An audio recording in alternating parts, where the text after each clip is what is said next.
Tu as trouvé la réponse? Tu as réussi à résoudre cette équation-là? Pas facile, hein, beaucoup d'éléments en jeu. D'ailleurs, je te les cite pour voir si tu les maîtrises tous avant que la vidéo ne démarre.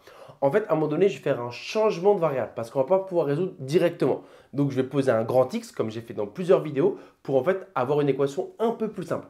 Et une fois que j'aurai fait ça, eh ben, je vais avoir une équation du second degré. Et donc, je vais utiliser le fameux delta. Donc, voilà les deux grands éléments en jeu qu'il est bien d'avoir vu avant la vidéo. Sinon, comme d'hab, moi, je fais tout pour que la personne qui regarde pour la première fois arrive à faire, si tant est qu'elle accepte une ou deux formules que je glisse.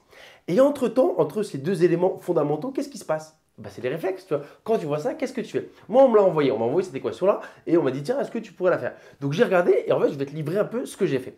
Moi, quand j'ai regardé ça, j'ai vu 16 et 25, c'était pas n'importe qui. C'est un de mes refrains. J'ai plein de refrains préférés. Et celui-là, et ça en fait partie, c'est que les nombres ne sont jamais pris au hasard. Bah, sinon, on ne peut pas faire en fait. Tu vois. Sinon, on peut être une calculatrice.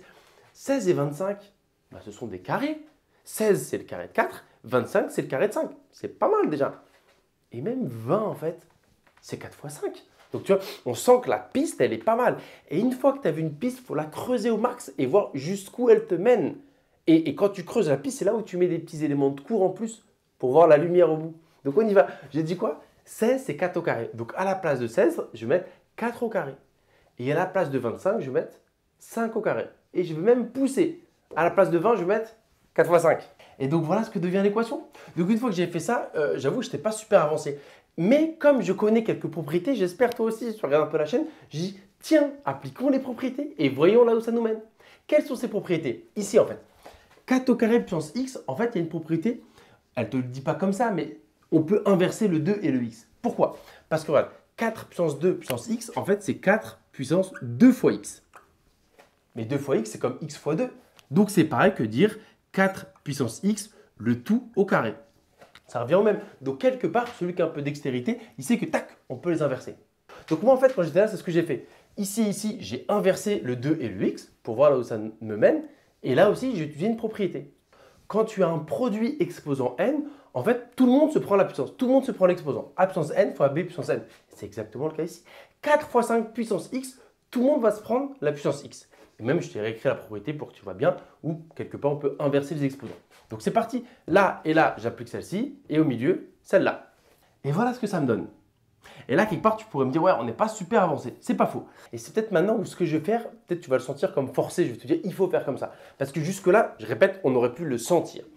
Maintenant, en fait, l'idée quand on a des équations comme ça, c'est que, en fait, avoir une chose et son carré. Je dis bien une chose. Quand tu as une chose et son carré, tu peux poser grand X cette chose. Comme ça, tu as du grand X et grand X carré. Équation du second degré, delta. On a fait pas mal sur la chaîne et même, on en fait souvent dans ces petits problèmes-là. Et en fait, en divisant tout le monde par ça, je vais faire apparaître une chose et son carré. Donc, je vais diviser toute cette équation par 4 puissance x, le tout au carré. Mais pause, essaie de comprendre ce qui va se passer et pourquoi en fait ça va nous tirer d'affaire. Bon, avant qu'on soit tiré d'affaire, une fraction avec plus divisée par ça, et ben en fait je vais la scinder en deux. C'est une expression que j'utilise beaucoup. Ça va faire ça sur ça, plus ça sur ça. J'espère qu'on est clair là-dessus. Bon, et si on n'est pas clair, je te l'avais ici, d'accord? A plus B sur C, ça fait A sur C plus B sur C. Tout le monde la maîtrise de droite à gauche. Maîtrise-la maintenant de gauche à droite. Et même si tu es un peu visionnaire, comme ça, je ne vais pas l'écrire. Regarde à gauche, ça, sur la même chose, ça va donner quoi? Eh bien 1. Déjà, c'est pas mal, tiens. Je répète, cette première fraction va me donner 1. Et la deuxième fraction, bah, ça va me donner 4 puissance x fois 5 puissance x sur ça, d'accord? Donc, j'ai fait un petit 2 en 1 parce que j'ai pris le temps de te le dire et j'ai écrit la propriété, d'accord? Et à droite, alors, petite propriété assez instinctive. Là, tu as une fraction assez instinctive, mais comme, j'ai envie de dire, la fraction est moche, peut-être que tu ne la vois pas. Un truc au carré sur un autre truc au carré. Bah, je peux mettre tout le monde au carré. Toute la fraction au carré. Ça, regarde. Parce qu'ils sont tous les deux au carré. Donc, je peux dire que c'est 5 puissance x sur 4 puissance x. Parce qu'en fait, c'est un peu comme celle-ci. Tu sais, fois et divisé, c'est frères et sœurs presque. Toutes les propriétés valables sur fois, elles sont valables sur divisé aussi. Quand tu avais une multiplication de puissance n, tout le monde se prenait la puissance n. Donc, si tout le monde est puissance n en mode fois, eh ben, on peut l'écrire comme le produit puissance n. Et là, c'est pareil, regarde. Tout le monde est au carré dans la division. Eh ben, je peux mettre la division au carré. D'accord? Comme ça, tu le vois bien. Ok. Est-ce que c'est un peu plus clair ou pas? Bon, je ne vais pas tarder à devoir effacer. Mais avant, je veux que tu le vois, avant que j'efface tout. Et on va pouvoir simplifier là. Parce que au carré, je te rappelle, c'est fois lui-même. Au carré, ça, en fait, en bas, attention, attention, petit tour de magie. Et même, j'enlève les parenthèses pour que tu vois bien. Au carré, c'est fois lui-même. Donc, tu vois, le 4 puissance x au carré, c'est ça fois ça. Oh, je peux en barrer un. Sympathique, tu vois. Donc, déjà, regarde, là, on est à 1 plus 5 puissance x sur 4 puissance x égale 5 puissance x sur 4 puissance x, le tout au carré. Dis-moi que tu le vois maintenant. Un truc et son carré. Tu vois, c'est ce que je t'ai dit en fait. Dans ce type d'équation, souvent, la clé, c'est de faire apparaître un élément et son carré. Comme ça, on va poser grand X, cette chose. Et cette chose, en théorie, il manque une petite propriété. Cette chose, c'est 5 quarts le tout puissance X. D'accord? Parce qu'encore une fois, regarde, les deux, ils sont puissance X. Donc, je peux l'écrire comme ça. Regarde ça. Allez, encore une fois, petit tour de magie encore. Donc, c'est comme si on était... Donc, j'ai bien une chose et son carré. Parce que là aussi, je pourrais dire que c'est... Allez, encore. Même avec un peu de couleur.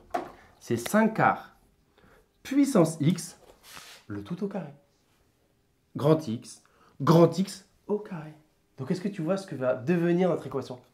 Je l'ai écrite en mode super propre pour que tu vois bien. On était 1 plus 5 quarts puissance X égale 5 quarts puissance X au carré. En posant grand X égale ça, bah, l'équation devient 1 plus grand X qui est égal à grand X carré. Après, tu prends la lettre que tu veux. Généralement, on prend souvent grand X quand on fait un changement de variable. Tu peux mettre Y, la lettre de ton choix, d'accord? Et c'est une équation du second degré à résoudre. Donc, on va mettre tout le monde d'un côté. Et là, c'est bien. Moi, j'aime bien avoir un coefficient positif devant X carré. Donc, une fois n'est pas coutume, je vais passer tout le monde à droite. Voilà. J'ai laissé X carré et je vais emmener plus X qui devient moins X et plus 1 qui devient moins 1. Donc, finalement, l'équation à résoudre, c'est grand X carré moins X moins 1 égale 0. Je sais pas, je suis plus à l'aise avec un nombre positif devant X carré. Chacun fait ce qu'il veut. Donc là, tu reconnais un trinôme du second degré, delta. Delta, c'est B carré moins 4AC. Donc delta, c'est notre arme pour aller chercher les solutions quand tu as une équation en X carré. Donc delta, c'est une quantité B carré moins 4AC. A, il vaut 1, coefficient devant X carré. B, il vaut moins 1, c'est le coefficient devant X. Et C, il vaut moins 1, c'est le coefficient K, pas de X. Donc B au carré, moins 1 au carré. Donc moins 1 au carré, moins 4 fois A fois C. Donc fois 1 fois moins 1. Donc maintenant, je calcule directement delta quand même. Moins 1 au carré, ça fait 1. 1 plus 4, ça fait 5. Delta égale 5. Comme 5 est un nombre positif, eh ben, on va pouvoir sortir deux solutions. Généralement, je les appelle x1 et x2. Et les solutions, c'est moins b plus ou moins racine de delta sur 2a. Donc une, elle a le plus, l'autre, elle a le moins. C'est ça les deux solutions. B, il vaut 1. Donc moins b, ben, ça fait 1. Moins racine de delta, mince, on va mettre directement racine de 5, c'est le principe, c'est pas qu'on l'a sous les yeux. Racine de 5 sur 2a, sur 2 fois 1, 2. Et voilà, ça c'est la première solution. La deuxième solution, c'est 1 plus racine de 5 sur 2a sur 2. Parce que a, il vaut 1, donc 2 fois 1, 2. Ben voilà, je trouve mes deux solutions. Mais non, je n'ai pas résolu l'équation. Parce que l'équation, c'est des petits x. Nous, on ne pouvait pas la résoudre en l'état avec les petits x. Tu vois, on a transpiré un petit peu quand même. On ne pouvait pas la résoudre en l'état avec les petits x. Donc, on a fait notre transformation, mais on n'a pas fini. Moi, ce n'est pas grand x que je t'ai demandé, c'est petit x. Et là, il faut revenir. Grand x égale ça. Mais c'est qui grand x? C'est ça. Donc, tu vois, grand x, c'est ça. Et moi, j'ai trouvé cette valeur. Donc, il reste deux petites équations à résoudre. Petites, mais pas évidentes. C'est que ça va être égal à ça. Première solution. Deuxième solution, ça égale ça. Et on va les résoudre. C'est la fin, je n'effacerai plus le tableau normalement. Donc j'ai réécrit ce qu'on avait. On avait trouvé ces deux solutions grâce à delta. Or, l'élément important, grand X, c'était 5 quarts puissance X. Donc comme grand X, il vaut à la fois ça grâce à notre équation et on l'avait posé égal à 5 quarts puissance X, on égalise. Donc 5 quarts puissance X égale cette première solution et 5 quarts puissance X égale cette deuxième solution. Donc maintenant, on peut aller chercher petit x. Et j'ai oublié de dire, j'avoue en tout début de vidéo, les éléments en jeu, il y a aussi du logarithme qui va arriver. J'avais oublié de le dire. Et ça, ce n'est pas des moindres en fait. C'est un élément un peu important. Mais juste avant, il faut réfléchir un peu.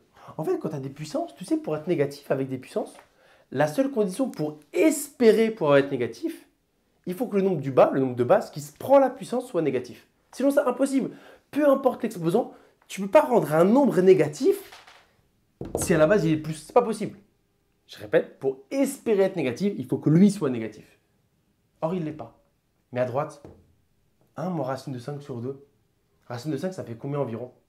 Je ne connais pas par cœur, mais tu sais que 2 au carré, ça fait 4. 3 au carré, ça fait 9. Donc 5, c'est entre les deux, pour aller vite. Donc racine de 5, ça fait un peu plus de 2, je sais pas, 2,2 à peu près. 1 moins 2,2, ça fait un nombre négatif, tu vois. Même si on le divise par 2, on s'en fiche. Donc en fait, ce nombre-là est négatif. Moi, je cherche un nombre x, tu vois, je cherche un nombre x pour que ce nombre positif soit égal à un nombre négatif. Ben, c'est impossible. Lui, il est toujours plus, peu importe x, 5 quarts puissance x, c'est positif. C'est ce que j'essaie de te dire avec mes mots à moi. À gauche, c'est une quantité toujours positive. Question, quand est-ce qu'elle vaut un nombre négatif? Bah jamais. Ici, en fait, comme on dit S égale ensemble vide, impossible, pas de solution. Maintenant ici, par contre, tu en as une. Parce qu'à droite, j'ai bien un nombre positif, tout va bien. Ce qui est embêtant, c'est que x qu'on cherche, notre inconnu, est à l'exposant. C'est pas trop faire, tu n'as pas la main dessus. Il y a pas de, on passe de l'autre côté. Comment tu fais là? Tu peux pas envoyer le 5 quarts de l'autre côté, c'est pas possible. Et là intervient un ami à nous, logarithme. Et la beauté de logarithme, c'est qu'il permet de faire descendre les exposants. Et donc, c'est cette propriété-là. ln de a puissance n, regarde, parenthèse inutile, mais pour que tu comprennes bien, voilà. ln de a puissance n égale n ln de a. Donc, le logarithme fait descendre l'exposant, comme j'aime bien dire.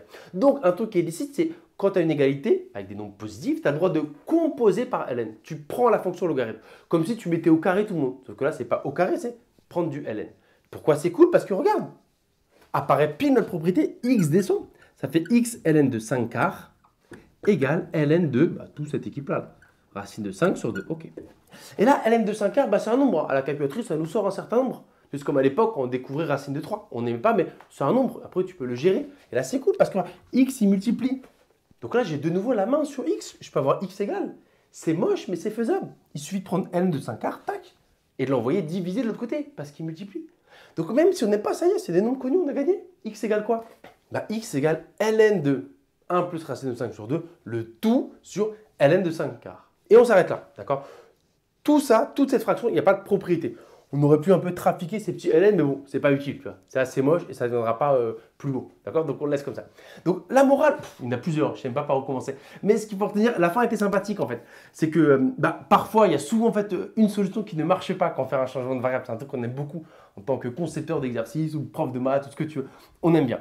Et l'autre élément que je dis à chaque vidéo, dès que tu vois quelque chose, fais-le. Donc tu vois, l'introduction et les premières étapes qu'on avait vu ça, en théorie, on devait tous être capable de le faire. Et ensuite, effectivement, à des moments, il faut prendre un risque, décider de faire quelque chose. Parce que parfois, le chemin qui nous amène à la réponse ne saute pas directement. Donc il faut essayer. Et au pire, c'était pas bon, tant pis, on teste autre chose. Donc là, il y avait quand même un certain niveau. Typiquement, scolairement, il faut des connaissances jusqu'en terminale. Et même plus que ça, parce que dans le système scolaire, on ne pousse pas forcément l'élève à faire preuve d'autant d'initiative que ça. Tu as vu tout ce qu'on a fait tout seul? Transformer, diviser par le 4 puissance x, poser grand X. On a résolu l'équation. On est reparti chercher petit x. Une était impossible, l'autre fallait mettre du ln. Et bien ça, c'est pas forcément ce qui est demandé. Ou c'est un travail de groupe en mode 2 heures. Enfin, tu vois, c'est pas forcément posé à un contrôle. Donc voilà pourquoi, pour moi, ça c'est clairement un peu plus dur que de la terminale. Bon, j'espère que ça t'a plu quand même et que tu es resté jusqu'au bout.